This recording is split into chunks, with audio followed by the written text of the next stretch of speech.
Tentei perguntar para ele em algum momento sobre os erros sucessivos dos modelos de previsão do PIB brasileiro. Tá.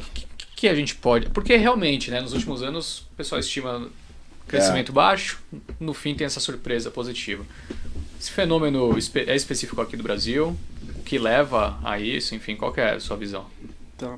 Assim, eu não acho que tem nada estrutural, assim, eu vou divergir aqui de alguns, assim, né, que tem levantado um pouco essa história de que o PIB potencial brasileiro seria maior, né, que a gente está errando nisso e tal. Eu não vejo absolutamente nenhuma evidência disso, né.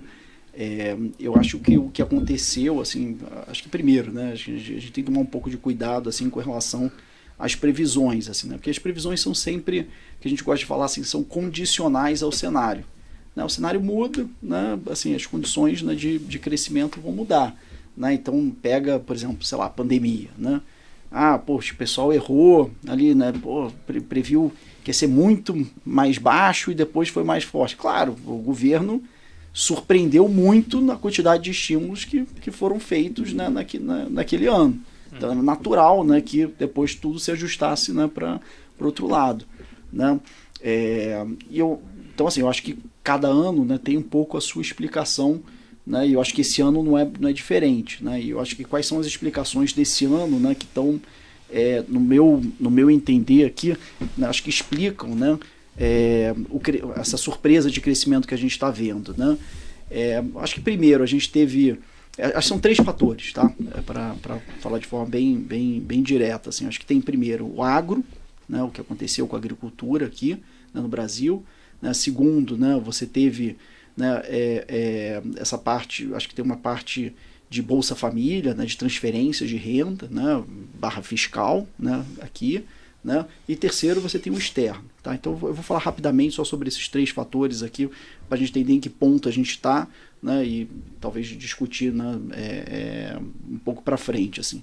Então, assim, o agro, né, a gente pode esquecer assim, que foi um ano muito atípico da agricultura brasileira. Né?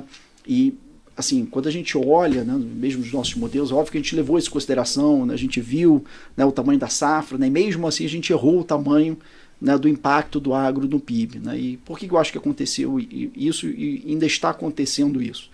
Eu acho que tem um pouco a ver com a peculiaridade do ciclo do agro nesse ano. Né? E o que eu quero dizer com isso? Né? Normalmente, né, quando a gente tem super safra, como foi esse caso, né, o caso de 2023 aqui no Brasil, né, como nós somos grandes produtores das principais commodities que a gente exporta, ou seja, soja, né, mesmo milho, né, o que acontece, né, é que a gente influencia o preço para baixo, ou seja, a gente produz muito, né, o preço cai no mercado internacional, né, e aí é claro, né, que é positivo para a economia brasileira, mas, de certa maneira, né, o efeito do volume maior, né, de produção, ele é arrefecido por um preço menor. Uhum. E o que aconteceu nesse ano de 2023 foi que a gente produziu muito e os preços ficaram muito elevados, porque o que aconteceu é que, em volta aqui da gente, né, sobretudo a Argentina e o Uruguai, completamente quebraram. A produção deles quebrou. Foi um desastre assim, total por razões climáticas. Né? Então, o que aconteceu foi um efeito renda, né, na agricultura brasileira que foi colossal, assim, foi gigante. Né? Porque você teve produção na lua com preços muito elevados. Uhum. Né? Então, o que acontece? Quando você coloca isso na conta, acho que a gente perde um pouco a sensibilidade. Os modelos não conseguem capturar a sensibilidade desse efeito renda muito maior do que o normal. Né? Então, eu acho que isso está explicando. E a gente consegue ver isso em alguns dados. Assim, pega, por exemplo, a gente fez um estudo lá, não vou entrar em detalhes, mas de forma bem simplista, a gente consegue ver que estados, né, quando você pega alguns dados que a gente tem, né, estaduais, você consegue ver que existe uma correlação grande entre estados que estão crescendo, os estados que estão crescendo mais, são aqueles que têm mais agricultura, onde a agricultura é mais importante para o seu PIB. Né, existe essa relação. A gente vê isso, por exemplo, na PMC, né, nas vendas do varejo, né, que eu quero dizer, a gente vê isso de forma muito clara. O segundo fator, né, que é o fator fiscal, né, de transferências, ele também acho que está muito presente. Né? E aí, de novo, também a gente entrando nos modelos, a gente também colocou isso nos modelos, né? Inclusive, né, a gente, mesmo olhando para trás, eu tentei refazer, né, lá com a equipe, né, a gente tentou refazer, né, os modelos, né, tentar incluir de forma mais direta ali o Bolsa Família, né, e outras transferências, né, que foram feitas, aumento do salário mínimo, né, tudo isso nas contas para ver se a gente conseguia capturar mesmo, né, olhando para trás, pô, eu errei, né, vamos tentar ver se agora, pelo menos, né, o trader, como é que você falou? Trader de retrovisor, né, então o economista de retrovisor, nem assim, então o trader está melhor do que eu, né, porque nem assim eu consegui explicar, né, o que aconteceu com o meu modelo. Né? E aí eu acho que também entra uma história, né, que eu acho que é um pouco peculiar aqui do Brasil, né? E aí vou fazer rapidamente um paralelo com o Chile aqui, né?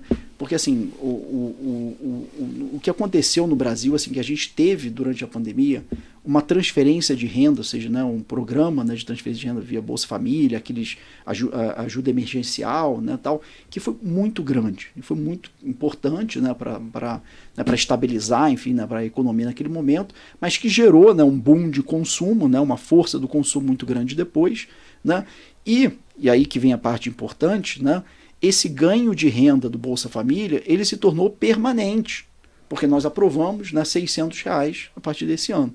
Né? Então, assim, esses aumentos de renda que inicialmente eram, né, apenas temporários, né, eles acabaram sendo incorporados na renda, né, de uma parte expressiva da população que tem, né, por razões, né, de pobreza, né, de nível de renda, né, uma propensão muito maior a consumir. E é isso que eu acho que explica parte do que a gente está vendo. Né? E é difícil, assim, porque a gente nunca teve algo nessa magnitude, né? E eu acho que os modelos também não capturam bem isso.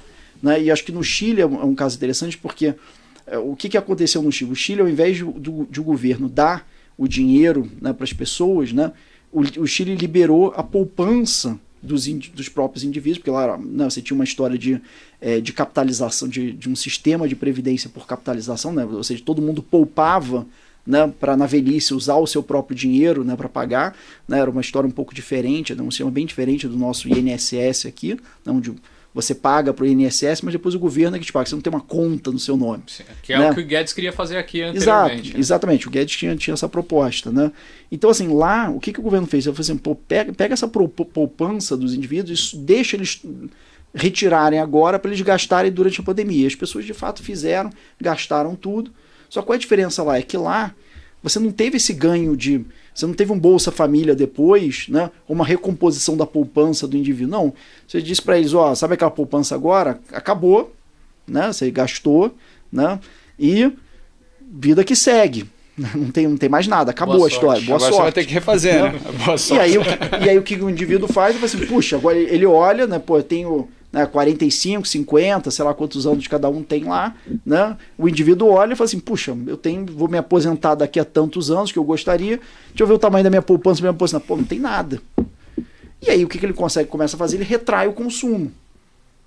E aí isso explica, né, parte do que está acontecendo lá na economia chilena, que é uma desaceleração. Uhum. E aqui não.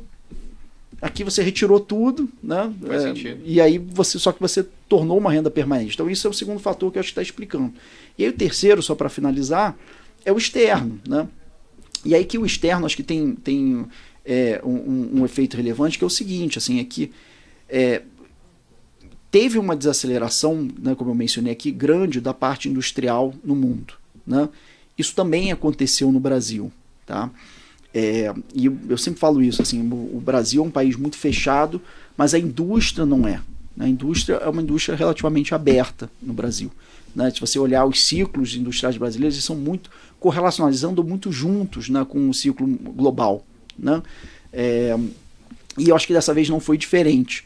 Só que eu acho que ele ficou um pouco mascarado até. Assim, eu acho que quando você olha de fato o índice, né, de produção industrial no Brasil, ele teria sido muito pior se não fossem dois fatores. Primeiro, porque, não vou entrar em detalhes aqui, mas por uma questão da mudança da política da Petrobras, né, que tem a ver com a mudança da política de preços da Petrobras, né, um reposicionamento, né, da empresa aqui no Brasil, ela aumentou demais o refino nesse período. Então o refino, só para dar um número, né, ele passa assim, de uma capacidade ociosa, né, em refino no Brasil, que eu acho que é da ordem mais ou menos de 70%, né, algo por aí, para acima de 90%. Não, capacidade utilizada, né? Utilizada, desculpa. Exatamente o oposto da ociosa. Exato, desculpa, falei o contrário aqui. Então ela passa de 70% para algo como 92%, 93%, que eu acho que é o que deve estar rodando na margem. E aí isso puxa a produção industrial. A produção industrial está estagnada há um tempão. Só que se você retirar esse efeito Petrobras, o resto, caiu, e caiu bem. Né? Então você vê isso nos dados. É que a Petrobras, de certa maneira, mascarou. E o segundo efeito, que aí tem a ver com o internacional, né, com o externo, tem a ver um pouco com essa história que a gente falou muito aqui de Estados Unidos versus China. Na verdade, assim, se você me dissesse, pô, esquece tudo, vou te dar só uma história de China. China vai desacelerar da maneira que ela se desacelerou nesse último trimestre, nos últimos trimestres, meses, né?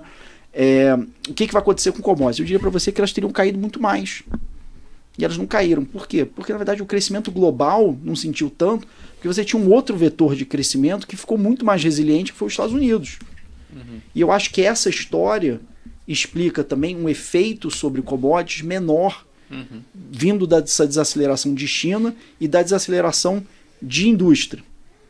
E como para o Brasil commodities é muito importante, isso teve efeitos também de arrefecer o impacto negativo do externo sobre a economia brasileira. Né? Então eu acho assim que esse efeito do externo, né, do industrial aqui no Brasil, ele aconteceu, mas eu acho que ele é de menor magnitude, foi menos importante, mas eu acho que os dois primeiros fatores, né, que foram, né, a Bolsa Família, ou transferências, né, de uma maneira mais geral, o salário mínimo aí incluído também, funcionalismo, né, foram muito relevantes, e também, né, a parte agro, que eu acho que também foi muito relevante. Né, então acho que é isso que explica, né, esse ano, acho que de forma bem direta, assim, né, o que aconteceu esse ano. Para mim é uma história de fatores, né, de choques.